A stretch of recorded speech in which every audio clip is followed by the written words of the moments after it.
நலம் தரும் நாராயணீயம் அருள் வழங்குமே, தினம் நம்மை காக்குமே. புத்திரார்த்தி தர்சனவசாத் அதிதிர் விஷன்னா தம் காஸ்யபமோ நிஜபத்யோ சரணம் பிரபன்னா தொத்பூஜனோ ததுதிதம் கிபயோ விரதாக்கியோ சாத்வாதசாகம் அச்சரத் त्वयि பக்தி பூர்ணா. நாராயணியத்தினுடைய வாமனாவதார வைபவங்களை சொல்லக்கூடிய இந்த ஒரு உயர்ந்த தசகத்துல அதிதியானவள் தேவதைகளுடைய தாயார் காசியபரிடத்துல தேவதைகளுக்கு ஒரு நல்வாழ்வு கிடைப்பதற்காக பிரார்த்தனை பண்றா. அப்போ பயோவிரதம்ன்ற ஒரு விரதத்தை காசியபர் உபதேசம் பண்ணி, இந்த பயோவிரதத்தை நீ அனுஷ்டிச்சு மகாவிஷ்ணுவை நீ பூஜை பண்ணேன்னு சொன்னால் அவர் மூலமாக தேவதைகளுக்கு ஒரு நல்ல வாழ்வானது கிடைக்கும்னு சொல்ல, பயோவிரதத்தினுடைய விரதத்தை அனுஷ்டிக்க வேண்டிய முறைகளை எல்லாம் காசியபரை பிரார்த்தனை பண்ண ஒரு உபதேசம் பண்றாராம். சாத்வாதசக அமச்சரத்து 12 நாட்கள் இந்த விரதத்தை இருக்கணுமா, 12 நாட்களும் ரொம்ப பக்தியோட இருக்கணும். அப்ப அந்த 12 நாட்கள்ல நீ பண்ண வேண்டிய காரியம் என்ன அப்படின்னு சொன்ன, பகவத் தியானமாகவே இருக்கணும்.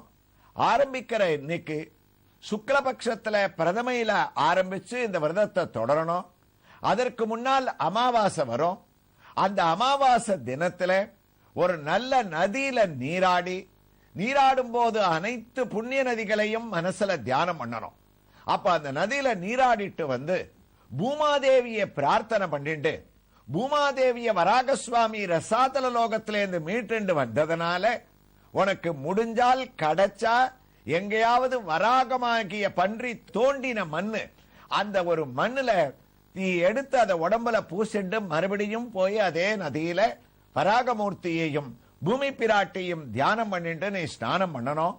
திரும்பி முதல் நாள் மகாவிஷ்ணுவை ஒரு உருவமாக நீ மனசுல தியானம் பண்ணி அவரை பிடிச்சு வச்சு அவருக்கு 12 நாட்கள் தொடர்ச்சியாக நடத்த வேண்டிய பூஜை இது. அப்ப அதிதியானவள் கேட்டா, சுக்லபக்ஷ பிரதமையில ஆரம்பிச்சு திரையோதசியில முடிக்க வேண்டிய இந்த ஒரு விரதத்துல மகாவிஷ்ணுவை குறிச்சு என்ன மந்திரத்தை நான் சொல்லணும், அதுல உச்சரிக்க வேண்டிய மந்திரம் என்ன? உடனே ஓம் நமோ பகவதே வாசுதேவாயா 12 எழுத்துக்கள் கொண்ட உயர்ந்த ஓம் நமோ பகவதே வாசுதேவாயான்ற ஒரு மந்திரத்தை நீ உச்சாடனம் பண்ணணும். பாகவதம் அழகா சொல்லித்து காசியபர் மூலமாக நமஸ்துப்யம் பகவதே புருஷாய மகீயசே சர்வபூத நிவாசாய வாசுதேவாய சாட்சினே. வாசுதேவனான மகாவிஷ்ணு உனக்கு உத்தமமாக பக்கபலமா இருந்துட்டு இந்த விரதத்தை பூர்த்தி பண்ணுவார் அப்படின்ற ஒரு ஆசீர்வாதத்தை உனக்கு வழங்குற. அடுத்ததா அவருக்கு என்ன நைவேத்தியம், என்ன கண்டருளை பண்ணணும், நாம எதை சாப்பிடணும்னு கேட்டியே, 12 நாட்கள் க்ஷீரான்னம், அதாவது பால் சாதம், நல்ல பக்குவம் பண்ணப்பட்ட பால் சாதத்தை நீ ஆச்சாரத்தோட செய்து அத மகாவிஷ்ணுவுக்கு இந்த மந்திரத்தோட நீ உச்சாடனம் பண்ணி அவருக்கு சமர்ப்பணம் பண்ணி அதையே ஒருவேளை ஆகாரமாக நீ உட்கொண்டு விரதம் இருந்து அந்த விரதத்துக்கு எந்த விதமான பங்கமும் ஏற்படாமல் சதா சர்வ காலமும் வாசுதேவனான மகாவிஷ்ணுவை தியானம் பண்ணா அவரே உனக்கு பிரசன்னமாயிடுவார், திவ்ய தரிசனத்தை அளிப்பார். அப்ப என்கிட்டக்க என்ன கோரிக்கையை வச்சையோ அந்த கோரிக்கையை அவரிடத்துல நீ வைக்கலான்னார். செவ்வைச்சூடுவார் சொன்னார், மனைவி நீ வாக்கமுற்று வைகினை போகும் என் சொல் முனிவர் இல்லில் வந்தே.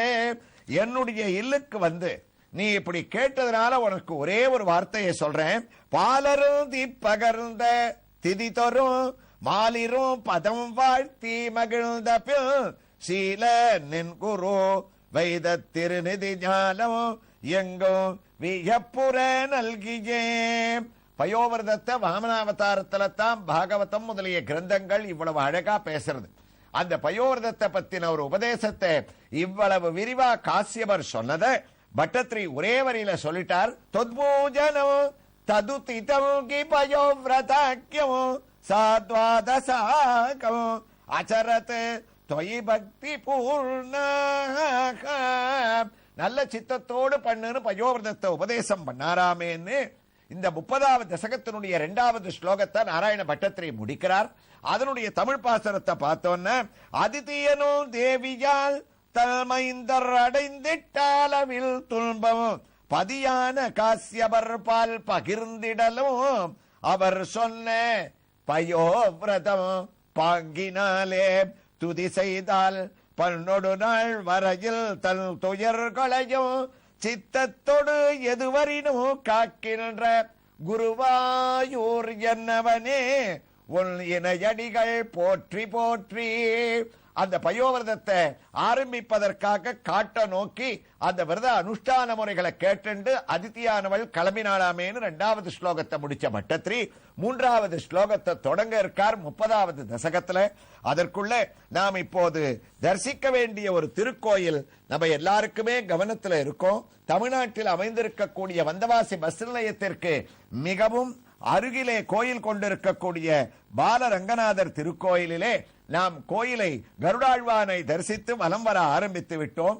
இங்கே சுதர்சன ஆழ்வார் மூலமூர்த்தியாக தனி சன்னதியாக இங்கே நமக்கு காட்சியை அளிக்கின்றார். 16 திருக்கரங்களிலே சோழ சக்கரத்தின் நடுவிலே திருவடியை முன்னும் பின்னும் வைத்துக் கொண்டு அழகான சாந்தமான முகத்துடன் காட்சியளிக்கக்கூடிய சுதர்சன ஆழ்வாருக்கு பின்னாலேயே நரசிம்ம மூர்த்தியானவர் அமர்ந்த திருக்கோலத்திலே அழகாக நமக்கு காட்சியை அளிக்க சுதர்சனாழ்வாருடைய திவ்ய தரிசனத்தோடு இதோ அழகான ஆதி கேசவ பெருமாள் ஸ்ரீதேவி பூதேவி சமேதனாக மூலமூர்த்தியாக நமக்கு தரிசனத்தை அளிக்க துவங்கிவிட்டார்.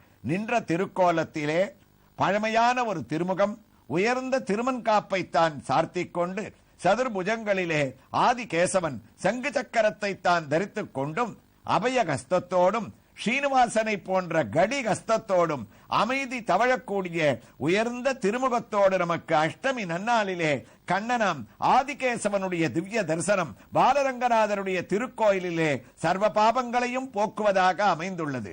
இவருக்கு ஒரு புறத்திலே ஸ்ரீதேவி நாச்சியார் ஆனவள் சாந்தமான திருமுகத்துடன் மஞ்சள் வஸ்திரத்தை தரித்துக் கொண்டு கையிலே தாமரை பூவை ஏந்தி நமக்கு தரிசனத்தை அளிக்க, மற்றொரு புறத்திலே பூமாதேவியானவள் அதே மஞ்சள் வஸ்திரத்துடன் நின்ற திருக்கோலத்திலே தாமரை பூவை தாங்கிக் கொண்டு காட்சியளிக்க, இந்த ஆதிகேசவ பெருமாள் மூலமூர்த்தியோடு இதே திருக்கோயிலிலே உற்சவ மூர்த்தி ஆதிகேசவனுடைய திவ்ய தரிசனத்தையும் இதோ அடைந்து கொண்டிருக்கின்றோம். சிறிய மூர்த்தி விக்கிரகத்தினுடைய திருமுகத்தை நாம் நோக்கும் போதே பழமையான விக்கிரகம் என்று நமக்கு தரிசனத்திலேயே புலப்படுத்துகின்றார் ஆதிகேசவர். நின்ற திருக்கோலம் சிறிய மூர்த்தியாக இருந்தாலும் கீர்த்தி பெரியதாக இருக்கக்கூடிய தாமரை பீடத்தின் மேல் அவருடைய திருவடி தரிசனத்தை நாம் அடைகின்றோம். சங்கு சக்கரம் மூலவரை போன்றே அபயகஸ்தம் கடிகஸ்தம் இவற்றோடு காட்சியளிக்கக்கூடிய உற்சவமூர்த்தியின் ஒரு பக்கத்திலே ஸ்ரீதேவி நாச்சியார் உற்சவமூர்த்தியாக நின்ற திருக்கோலத்திலே நமக்கு காட்சியை அளிக்க, மற்றொரு புறத்திலே பூமாதேவி நாச்சியார் ஆனவள் நமக்கு அதே நின்ற திருக்கோலத்திலே காட்சியை அளிக்க, இந்த உற்சவமூர்த்தி மூலமூர்த்தியான ஆதிகேசவர் அவருடைய திவ்ய ஹாரத்தியோடு நாம் நாராயணீயத்தின் 30வது தசகத்திலே 3வது ஸ்லோகத்தை பட்டத்ரி எவ்வாறு துவங்குகின்றார் என்பதை ஸ்ரவணம் செய்வதற்காக குருவாயூருக்கு திரும்பிவிட்டோம்.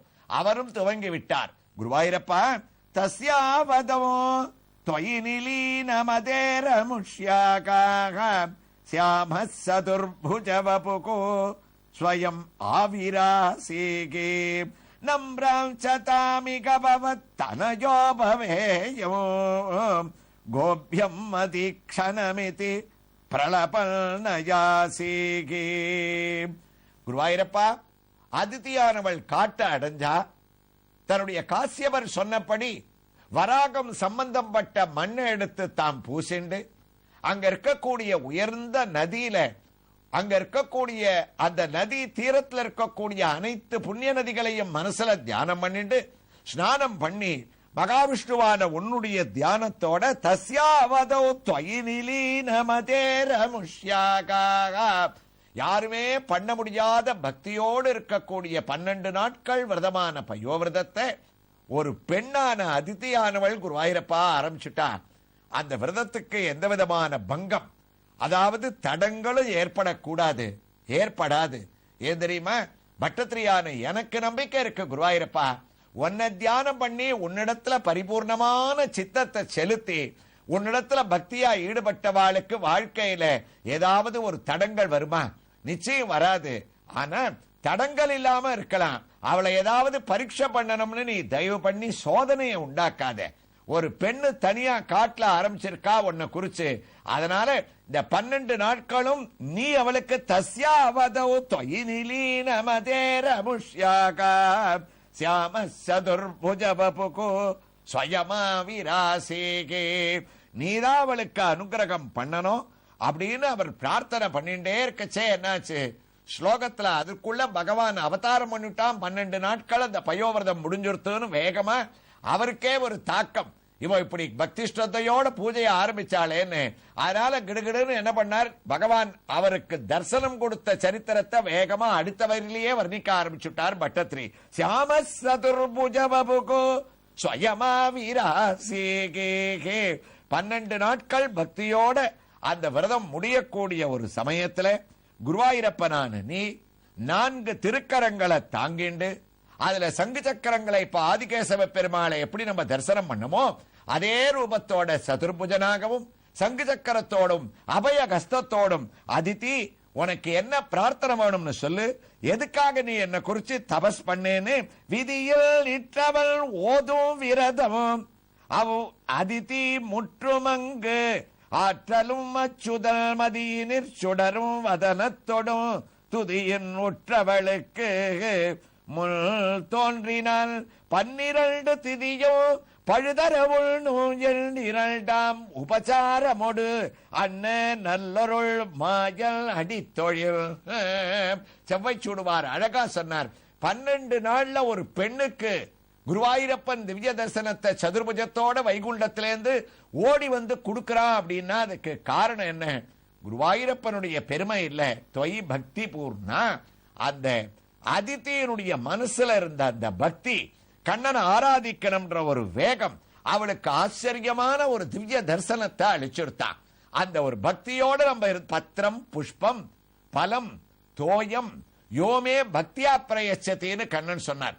எனக்கு இலைய கொடுத்தாலும் சரி, பூவை கொடுத்தாலும் சரி, தீர்த்தத்தை கொடுத்தாலும் சரி, எதை முடியுமோ அதை கொடுங்க. அந்த தீர்த்தம் கூட கிடைக்கலன்னா கண்ணனான என்ன மனசுல நினைச்சுண்டு கிருஷ்ணா அப்படின்னு பக்தியோட என் திருநாமத்தை சொன்ன உங்க உள்ளமானது காதலாகி கண்ணீர் மல்கி கசிந்து உருகி உங்க கண்ணிலேந்து ஒரு பொட்டு தண்ணி வருமே, அப்படி கண்ணிலேந்து வர கண்ணீரை எனக்கு கொடுத்தா கூட உங்களுக்கு நான் நல்லதை பண்றேன். ஆனா எதை கொடுத்தாலும் எனக்கு அந்த பக்தி பாவம் இருக்கணும்னார். அதைத்தான் இங்க நாராயணியத்துல பட்டத்திரி சொன்னார். 12 நாட்கள்ல சங்கு சக்கர கதாதர நோக 1000 வருஷங்கள் காட்டுல தபஸ் பண்ணக்கூடிய மகர்ஷிகளுக்கு கூட கிடைக்காத ஒரு திவ்ய தரிசனத்தை நீ அதே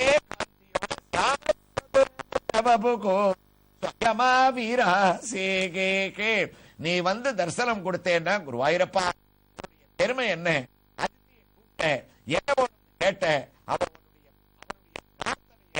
குருவாயூரப்பனான உன்னை சோஸ்திரம் பண்ணி அவ பிரார்த்தனையை சொல்ல போறான்னு 30வது தசகத்தினுடைய 3வது ஸ்லோகத்தை நாராயண பட்டத்திரி எவ்வாறு தொடருகிறார் என்ற ஒரு வைபவங்களை எல்லாம் குருவாரத்திலே வந்தவாசி ரங்கநாதர் திருக்கோயிலிலே கோயில் கொண்டிருக்கக்கூடிய 3 ஆஞ்சநேய சுவாமி, லக்ஷ்மி ஹயக்ரீவர், லக்ஷ்மி நரசிம்மர் இவர்களுடைய திவ்ய தரிசனத்தோடு தொடர்ந்து கேட்கலாம். ஸ்ரீ கிருஷ்ணாய துப்யம் நமகா.